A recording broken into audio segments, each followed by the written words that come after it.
أكتر مشكلة بتقابل أي حد عايز يسكن أو يستثمر في أكتوبر إنك نادرا تلاقي شقة ينفع تعيش فيها وتكسب منها في نفس الوقت.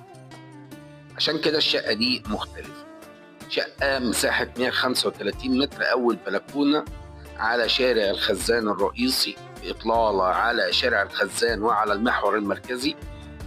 الشقة دي 135 متر، أول بلكونة، كانت 3 غرف، أعيد تقسيمها لغرفتين وحمامين ومطبخ وريسبشن، شطبة مصروف على تشطيبها جدا جدا جدا، أسقف جبسن بورد في كل مكان، في الحمامات، في الريسبشن، في المطبخ، في غرف النوم، حاجة كده بتشطيب راقي.